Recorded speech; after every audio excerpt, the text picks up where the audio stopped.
तो आज हम एक ऐसी कहानी की चीरफाड़ करने वाले हैं जो असल में एक पहेली है। पहेली ये कि अगर कोई समाज, कोई व्यवस्था पूरी तरह से मतलब सड़ चुकी हो, तो उसे बदलने का सही तरीका क्या है? हाँ। क्या ताकत से उसे बनाए रखना सही है, या दिल बदलकर उसे सुधारने की कोशिश करनी चाहिए, या फिर उसे जड़ से उखाड़ फेंकने के लिए विद्रोह कर देना चाहिए? और ये सिर्फ किताबी सवाल नहीं है ना? हाँ। आज हम जिन स्रोतों पर बात कर रहे हैं वो हमें एक गांव की कहानी में ले जाते हैं। अच्छा। जहां 3 पीढ़ियां इन तीनों सवालों के अलग अलग जवाब बनकर जी रही हैं। एक दादा है, एक पिता है और एक पोता। और तीनों का रास्ता एक दूसरे से बिल्कुल जुदा है। बिल्कुल। ये एक परिवार की कहानी के बहाने समाज को बदलने की 3 विचारधाराओं की एक क्या कहते हैं, एक प्रयोगशाला जैसी है। प्रयोगशाला, ये शब्द अच्छा है। तो चलिए इस प्रयोगशाला में उतरते हैं और देखते हैं कि कौन सा प्रयोग सफल होता है और कौन सा विफल। शुरुआत करते हैं उस इंसान से जो इस पूरी व्यवस्था की नींव है, या यूं कहें कि जड़ है। ठाकुर ओमानाथ सिंह। हाँ। कहानी बताती है कि वो गांव के एक बेहद सख्त, बेरहम जमींदार। हाँ, और सख्त शायद बहुत छोटा शब्द है। ओमानाथ सिंह उस दौर की उस सामंती मानसिकता के प्रतीक हैं जिसके लिए सत्ता का मतलब सिर्फ और सिर्फ नियंत्रण है। नियंत्रण? कहानी में हमें पता चलता है कि उनके लिए किसान सिर्फ लगान देने की मशीन है। फसल हो ना हो, घर में कोई बीमार हो, कोई मर गया हो, उन्हें कोई फर्क नहीं पड़ता। लगान मतलब लगान। मैं यही सोच रहा था कि इस तरह की क्रूरता के पीछे की मानसिकता क्या होती है? क्या ये सिर्फ लालच है या कुछ और भी है? ये बहुत अच्छा सवाल है, क्योंकि ये तो अपने ही पैरों पर कुल्हाड़ी मारने जैसा है। अगर किसान ही बर्बाद हो जाएगा तो लगान कौन देगा? सही बात है। और ये सिर्फ लालच नहीं है, ये डर है। डर? हाँ, डर। ओमानाथ जैसे लोग बदलाव से डरते हैं। उनकी पूरी पहचान, उनका पूरा वजूद उस व्यवस्था पर टिका है जहां वो सबसे ऊपर है और बाकी सब नीचे। अच्छा। उनका मानना है कि अगर जरा सी भी नरमी दिखाई, जरा सी भी ढील दी, तो ये पूरी इमारत ढह जाएगी। ओहो। इसलिए उनकी क्रूरता असल में उनके गहरे डर से निकलती है। सत्ता खोने का डर, नियंत्रण खोने का डर। वो यथास्थिति यानी स्टेटस को किसी भी कीमत पर बनाए रखना चाहते हैं। मतलब ये एक ऐसी घुटन भरी व्यवस्था है जहां किसी के लिए सांस लेने की भी जगह नहीं है। लेकिन ऐसी व्यवस्था में विद्रोह का बीज कहां से पनपता है? क्या वो हमेशा बाहर से आता है, या कभी-कभी वो आपके अपने घर में, आपके अपने खून के रूप में भी पैदा हो सकता है? और यही कहानी का पहला और सबसे दिलचस्प मोड़ आता है। विद्रोह की पहली चिंगारी बाहर से नहीं, बल्कि अंदर से। बल्कि ओमानाथ सिंह के अपने घर के अंदर से उठती है, उनके बेटे उदय भानु सिंह के रूप में। उदय भानु, जो अपने पिता की परछाई तक नहीं है? बिल्कुल नहीं। कहानी में बताया गया है कि वो एकदम उलट हैं। जहां ओमानाथ सिंह किसानों का खून चूसते हैं, वहीं उदय भानु उनमें भगवान का रूप देखते हैं। हाँ, वो छिप छिप कर किसानों के कर्ज माफ कर देते हैं, उनकी जमीनें लौटाने की कोशिश करते हैं। किसान उन्हें देवता मानते हैं। ये तो घर में ही एक तरह का शीत युद्ध हो गया। बिल्कुल। उदय भानु सुधार के रास्ते का प्रतिनिधित्व करते हैं। वो व्यवस्था को तोड़ना नहीं चाहते, बल्कि उसे अंदर से बदलना चाहते हैं। ये उस दौर के गांधीवादी दर्शन के बहुत करीब है, जहां माना जाता था कि लोगों का, खासकर शोषकों का, हृदय परिवर्तन करके समाज को सुधारा जा सकता है। अच्छा। कहानी में उनका एक बहुत महत्वपूर्ण संवाद है जहां वो कहते हैं, जमींदारी का असली काम जनता की सेवा है, शोषण नहीं। ये तो सीधी सीधी अपने पिता की विचारधारा पर चोट है। बिल्कुल। लेकिन यहाँ मेरे मन में एक सवाल उठता है, अगर उदय भानु इतने अच्छे थे, किसानों की मदद कर रहे थे, तो फिर समस्या क्या थी? मतलब उनकी अच्छाई काफी क्यों नहीं थी?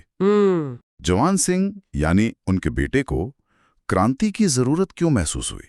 मुझे ये थोड़ा कंफ्यूजिंग लगता है। ये कहानी का सबसे जरूरी सवाल है, और इसका जवाब उदय भानु की अच्छाई की सीमाओं में छिपा है। अच्छा। देखिए, उदय भानु एक व्यक्ति के तौर पर बहुत अच्छे हैं, लेकिन वो उस शोषक व्यवस्था का हिस्सा भी हैं। वो कर्ज माफ करते हैं, लेकिन व्यवस्था तो वही है। हाँ, ये बात तो है। उनके पिता कल फिर लगान बढ़ा सकते हैं। वो एक घाव पर मरहम लगा रहे हैं, लेकिन उस बीमारी का इलाज नहीं करे जिससे वो घाव हो रहा है। मतलब उनकी दया एक व्यक्तिगत गुण है, वो कोई व्यवस्थागत बदलाव नहीं ला पा रही। सही पकड़ा। उनकी भलाई एक पैचवर्क की तरह थी, एक अस्थायी समाधान। अच्छा, तो आप कह रही हैं कि शायद यही बात उनके बेटे जवान सिंह को चुभ रही थी। तो यहां तक तो पिता और पुत्र के बीच मामला चल रहा था, लेकिन अब कहानी में एक तरह का तूफान आने वाला है ना? बिल्कुल, जब पोता मैदान में उतरता है। हाँ। तीसरी पीढ़ी है जो शहर से पढ़कर नए विचारों से लैस होकर गांव लौटा है। वो न तो अपने दादा की क्रूरता को स्वीकार करता है और न ही उसे अपने पिता का वो धीमा, दया पर आधारित सुधार का रास्ता पसंद आता है। उसे लगता है कि ये सब ढकोसला है। हाँ, उसे लगता है कि अन्याय से लड़ने के लिए दया नहीं, ताकत चाहिए। कहानी में उसकी सोच साफ बताई गई है। अन्याय के खिलाफ लड़ाई जरूरी है। वो इंतजार करने को तैयार नहीं है। वो अपने पिता से कहता है कि आपकी भलमनसाहट से कुछ नहीं होगा, इन लोगों को इनकी भाषा में ही समझाना होगा। यहाँ पर हमें एक बहुत बड़ा वैचारिक टकराव देखने को मिलता है। हाँ, और ये सिर्फ एक पारिवारिक टकराव नहीं है, ये उस दौर की एक बहुत बड़ी राष्ट्रीय बहस को एक परिवार के अंदर ले आता है। अच्छा, कैसे? प्रेमचंद ने ये कमाल का काम किया है। एक तरफ गांधी जैसे सुधारक थे जो मानते थे कि हमें अंग्रेजी व्यवस्था को अंदर से सुधारना चाहिए, हृदय परिवर्तन करना चाहिए। और दूसरी तरफ भगत सिंह जैसे क्रांतिकारी थे जो कहते थे कि इस पूरी व्यवस्था को उखाड़ फेंकना ही एकमात्र समाधान है। वाह। उदय भानु गांधी के रास्ते पर हैं, तो जवान सिंह भगत सिंह की ऊर्जा और गुस्से का प्रतीक है। मतलब ये पूरी राष्ट्रीय बहस एक दादा, पिता और पोते के बीच का घरेलू झगड़ा बन जाती है। बिल्कुल। तो जवान सिंह क्या करता है? वो अपनी इस क्रांतिकारी सोच को अमल में कैसे लाता है? वो वही करता है जो युवा जोश अक्सर करता है। वो सीधी कार्रवाई करता है। एक्शन। हाँ, वो किसानों को इकट्ठा करता है, उनमें हिम्मत भरता है। वो उन्हें बताता है कि डरने से काम नहीं चलेगा, अपने हक के लिए लड़ना होगा। वो एक आंदोलन खड़ा कर देता है, लगान कम करो, बेगार बंद करो।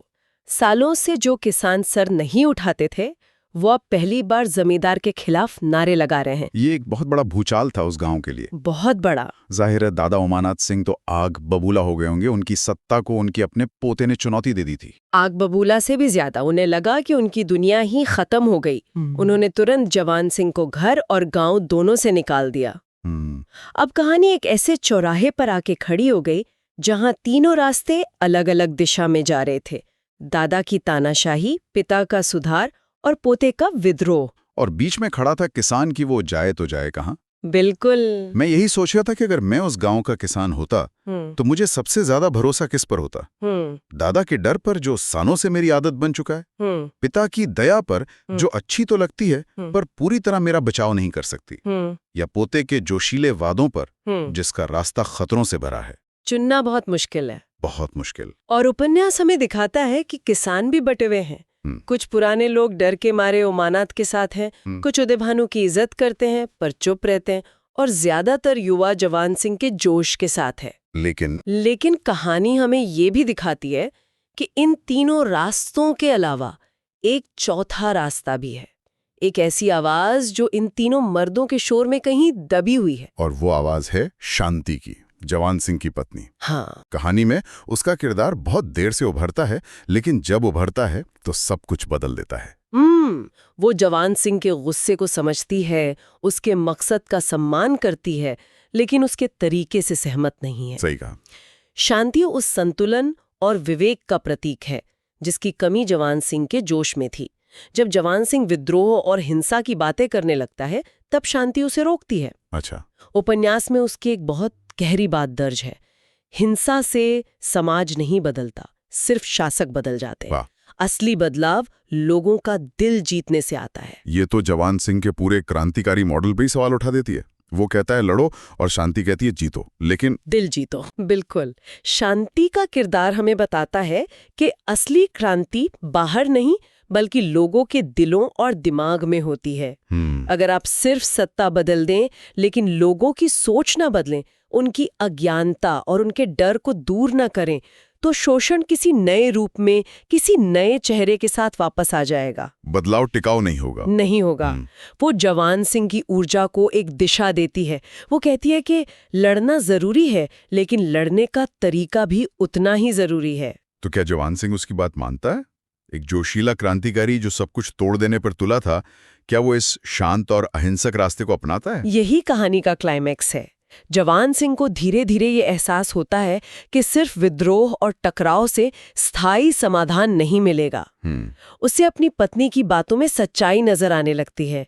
उसे समझ आता है कि न तो दादा का रास्ता सही है, न पिता का रास्ता काफी है, और न ही उसका अपना शुरुआती रास्ता पूरा है। एक चौथे रास्ते की जरूरत है। हाँ, एक ऐसा रास्ता जो इन सब की अच्छाइयों को मिला सके। और यहीं से प्रेमाश्रम का जन्म होता है। बिल्कुल। ये नाम ही अपने आप में कितना कुछ कहता है, प्रेम का आश्रम। हाँ, ये उपन्यास का सबसे महत्वपूर्ण हिस्सा है।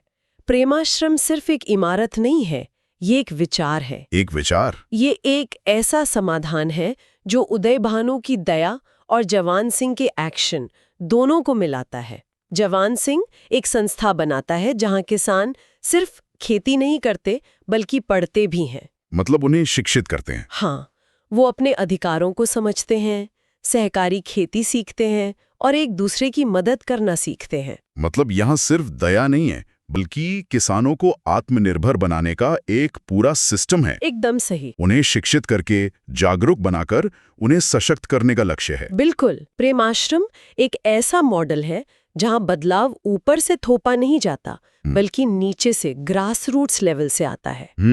यह जवान सिंह की ऊर्जा और शांति के विवेक का संगम है।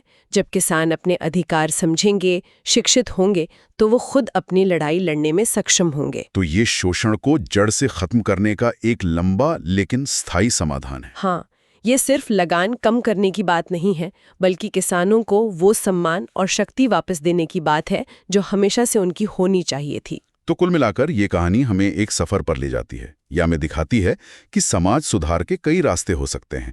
एक रास्ता है कठोर सत्ता का, जो आखिर में टूट जाता है। दूसरा रास्ता है व्यक्तिगत दया का, जो अच्छा तो है पर अधूरा है। तीसरा रास्ता है गुस्से और विद्रोह का, जिसमें दिशा भटकने का खतरा है। और फिर चौथा रास्ता है जो कहता है कि स्थायी बदलाव प्रेम, शिक्षा और आपसी सहयोग से ही आ सकता है। और एक और महत्वपूर्ण बात यह है कि उपन्यास किसान समाज को सिर्फ एक पीड़ित के तौर पर नहीं दिखाता, बल्कि कहानी के असली नायक के रूप में प्रस्तुत करता है। अच्छा। अंत में बदलाव की शक्ति उन्हीं के हाथों में आती है। वे अब किसी जमींदार के रहमो करम पर नहीं है। ये कहानी आज भी उतनी ही प्रासंगिक लगती है। 3 पीढ़ियों का ये संघर्ष हमें हर समाज में, हर दौर में देखने को मिलता है। बिल्कुल मिलता है। कहीं कठोर सत्ता है, कहीं लोग व्यक्तिगत स्तर पर सुधार की कोशिश कर रहे हैं, और कहीं व्यवस्था के खिलाफ उग्र आवाजें उठ रही हैं। बिल्कुल। ये कहानी हमें सोचने पर मजबूर करती है कि हम जब भी बदलाव की बात करते हैं तो हम किस रास्ते की वकालत कर रहे होते हैं। क्या हम उमानाथ सिंह की तरह नियंत्रण चाहते हैं, उदय भानु की तरह सिर्फ मरहम लगाना चाहते हैं, या जवान सिंह की तरह सब कुछ तोड़ देना चाहते हैं? या फिर हम प्रेमाश्रम जैसा कोई स्थायी मॉडल बनाने के बारे में सोचते हैं? और इसी सवाल के साथ हम आज की इस चर्चा को यहीं समाप्त करते हैं, लेकिन श्रोताओं के लिए एक विचार छोड़ जाते हैं। लाने की कोशिश की गई। आज के दौर में जब हमारी सामाजिक, राजनीतिक और आर्थिक समस्याएं इतनी जटिल हो गई हैं, तो क्या प्रेमाश्रम जैसा विचार अब भी उतना ही प्रासंगिक है? या आज की समस्याओं के लिए हमें पूरी तरह से नए समाधानों की जरूरत है?